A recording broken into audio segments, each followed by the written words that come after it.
আসসালামু আলাইকুম। আপনারা সবাই কেমন আছেন? আশা করি সকলেই ভালো আছেন। আজকে আমি দুধ পুলি পিঠা বানাবো। তাই প্রথমে এখানে ২টি নারকেল নিয়েছি। নারকেলটা ফাটিয়ে প্রথমেই পানি বের করে নিচ্ছি। ২টা নারকেলের পানি কিন্তু অনেক পরিষ্কার এবং মিষ্টি ছিল।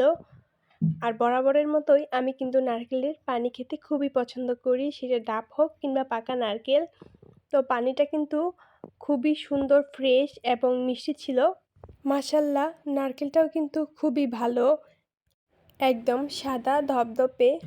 আমি ছোটোবেলা থেকেই নারকেল ভাঙার পর কাঁচা নারকেলটা খেতে পছন্দ করি।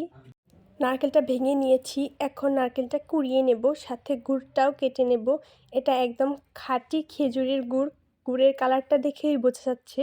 গুড়ের কালার যদি লাল হয় তাহলে গুড়টা কিন্তু বেশি ভালো হয়। নারকেল এবং গুড় কুড়ানো হয়ে গিয়েছে, এখন চলে যাব পিঠা বানাতে। তো আমার পিঠা বানানোর সময় ভিডিও করতে মনে ছিল না। দুধটা প্রথমে ঘন করে জাল দিয়ে নিয়েছি এবং দুধের উপরে কত সুন্দর সর উঠেছে। এই সরটা কিন্তু ওঠানো যাবে না, তাহলে দুধটার মধ্যে পিঠা দিলে পিঠাটা খেতে মজা হবে না। এই সরটার কারণে পিঠাটা আরও বেশি খেতে মজা হবে। এখন আমি এখানে নারকেল গুড়টা ভেজে নিচ্ছি পিঠা বানানোর জন্য। আমি তো আগেই বলেছি পিঠা বানানোর সময় আমার ক্যামেরাটা অফ ছিল। দুধের মধ্যে প্রথমেই পিঠাগুলো দিয়ে ভালো করে জাল করে নিচ্ছি।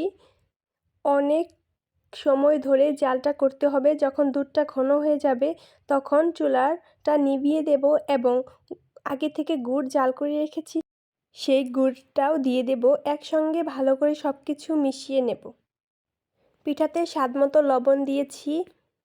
এই যে দুধটা কিন্তু খুব সুন্দর ঘন হয়ে গিয়েছে, এখন আমি চুলার আঁচটা নিভিয়ে দেব। এখন গুড় দিয়ে দিচ্ছি, গুড় দিয়ে পিঠার সাথে ভালো করে মিশিয়ে নেব। মাশাআল্লাহ, পিঠাটার কালার যেমন এসেছে খেতেও ঠিক তেমনই হয়েছিল।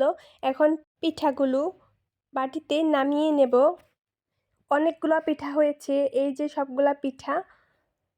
এখন ঠান্ডা হলে পিঠাটা খেতে একদম অনেক বেশি মজা লাগবে। আমি ঠান্ডা পিঠা খেতে পছন্দ করি গরম পিঠার থেকে। ভিডিওটি ভালো লাগলে লাইক, শেয়ার, কমেন্ট করতে ভুলবেন না। আজকের মতো বিদায় নিচ্ছি। আল্লাহ হাফেজ।